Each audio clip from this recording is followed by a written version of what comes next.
And on that, let's get into the first topic. In pop culture, there's one person that is glaringly, let's say, very, very public right now, and kind of very public for their let's say, poor exit, and that is Meghan Markle. Yes, the Duchess of Sussex and obviously Prince Harry. They exited the royal family, and there seems to have been nothing but controversy since. The interview that she had with Oprah and just bagging on her experience with the royal family, then talking poorly about the way that her kids have been treated, and since with some other articles and everything that had come to light, and her trying to bring fame to herself by talking down about her, about the royal family. I think the point that I want to jump on here, Dr. Rod, is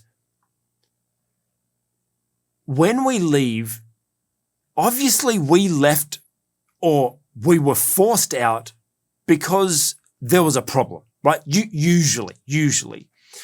And it can be very, very easy for us to harbor, I suppose, regret and remorse and everything like that, and want to lash out at the other people. What do you think it is that actually causes people after these exits to be these like big, I suppose, cat fights and kind of slinging of mud towards everyone? What's the actual cause of that, do you feel?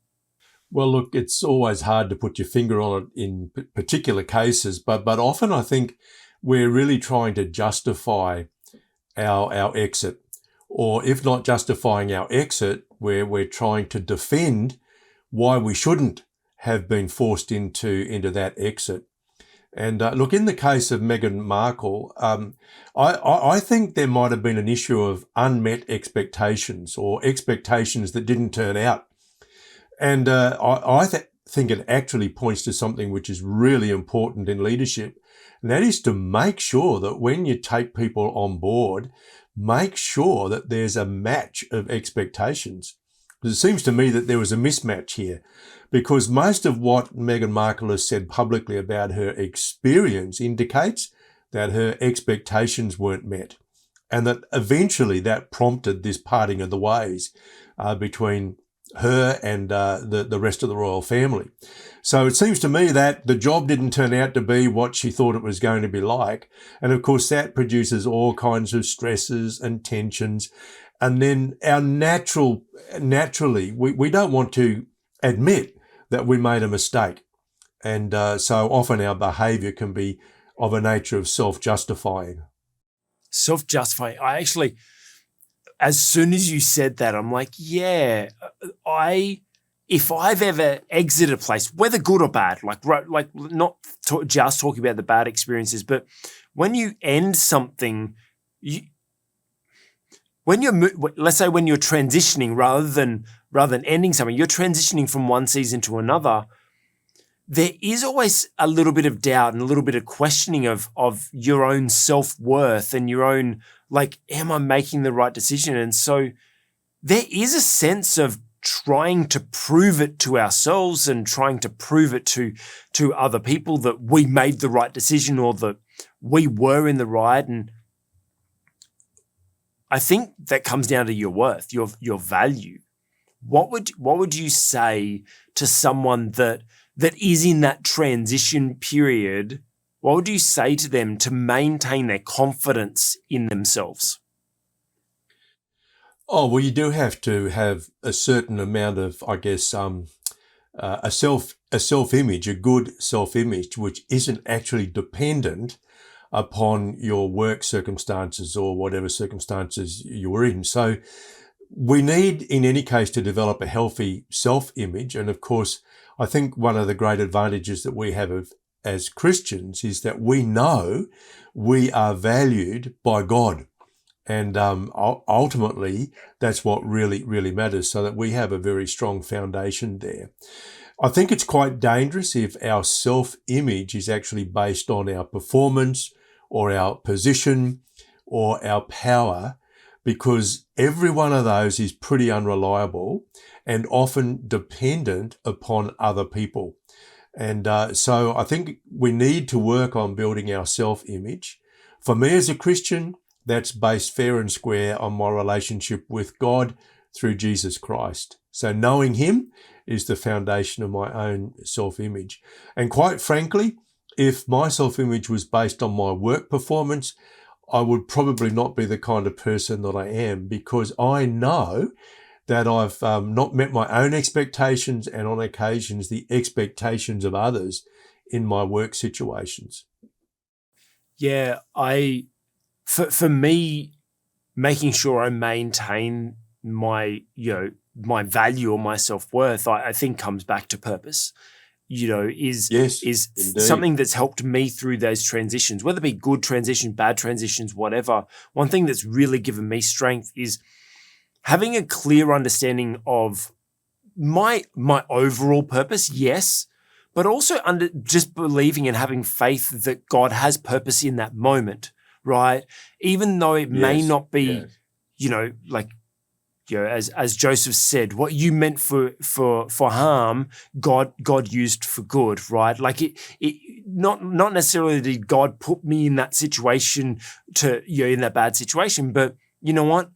That situation, God will always and has always in every situation. Yes, it's been hard in the moment, but then when you're out of it and later on down the track, 6, 12, 24 months down the track, you look back and you're like, wow, I could see God moving his chess pieces along the way. Maybe he needed me over here instead of there, or something was like, it's just, I think that for me, coming back to purpose is knowing what I'm called to, so that I know that my value is, like you say, not in my performance, but in the pursuit of that purpose. One thing I love that you said there was in relationship with God, because it's a journey. Purpose is that journey in relationship, continual relationship with God. So I think that's part of the key that has carried me through. But I want to jump back to what you said about expectations, because I believe that unmet expectations is probably a big cause of poor leadership, and from both ends, right? So me as a leader, if I have unmet expectations of the person I'm leading, obviously I'm going to be disappointed. I'm going to be upset, and there's going to be some tension. Same as a staff member or a volunteer in church or someone that's being led by someone else. We usually come into that leadership relationship with, let's be honest, sometimes way unrealistic expectations, because we almost over-glorify the person that we're about to follow, especially in the church realm. We kind of over-idolize, I suppose, the pastor or whatever. And then as soon as the pastor does something that doesn't meet our ridiculously high expectations of that pastor, then all of a sudden, we're disappointed, we're hurt by that person, the pastor or whatever. What would you say? How do you manage the people you lead having an unrealistic expectation of your superhuman ability? Because obviously I sing your praises all the time. You are one of the wisest men I know. You have a laundry list full of qualifications and achievements and everything like that, and probably achieved more in your life than, I suppose, 100 men put together almost. And that's the way that I always speak you up, because that's the way that I look up to you. But how would you manage someone that you're leading, someone that you're pastoring and everything like that? How would you manage their expectations? Well, I think probably two ways. The first is to make it very clear what are your expectations of that person. So if it's somebody whom you're employing, or perhaps is in a volunteer position, as is often the case in the church world, you do need to make it very clear what are your expectations of that person. But I think the other thing too is we have to make sure that we don't hide our humanness, I should say. In other words, we need to be quite open about the fact that we don't actually have all the wisdom and that we do actually make mistakes. And I think one way in which we can convey that to people is by sharing anecdotes. Telling stories about your own experience and also inviting input regularly so that people don't go away with the impression that, well, the only person God speaks to around here is Pastor Rod. He gets the vision, he gets the strategy, he gets everything. And so all my job is to just follow him. I think we need to be very careful about how we manage that whole culture of what you might loosely call fellowship.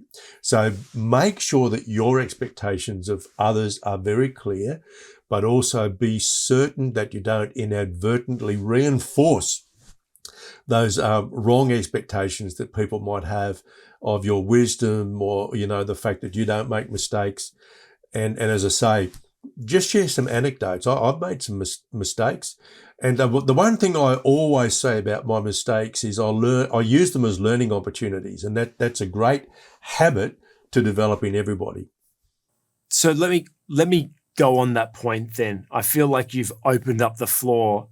I would say that one of my biggest mistakes that I have made in my responsibility towards contributing to poor exits or whatever is one of my biggest gifts is also one of my biggest challenges is the fact that I'm an all-in type of person and I throw my everything into. And so when I partner with someone or follow someone or whatever the situation has been, I've always thrown everything in. And in my mind, I'm like, okay, this is my everything and this is going to be my forever. Like that's kind of the way that I am. And I remember back when I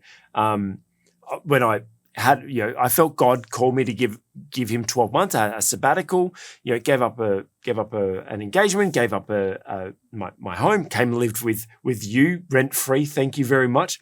And just volunteered in the church. And I know God was calling me to give him 12 months of just volunteer and just spending time with him. I went all in and tried to create a career out of it and was like, this is my forever now. And God had to kind of pull the rug out from underneath me to leave. And I know that that's like looking back on my past. I know that that's been one of my big mistakes of that expectation that I have is I'm like, I'm all in and this is forever, but maybe it's not. Maybe this is just the next season and God has me then wants to transition me to somewhere else. And that's one big lesson that I've learned. Hey, you just watched an excerpt from our On the Cube Leadership podcast. If you'd like to see the full episodes, check out our YouTube channel and consider subscribing.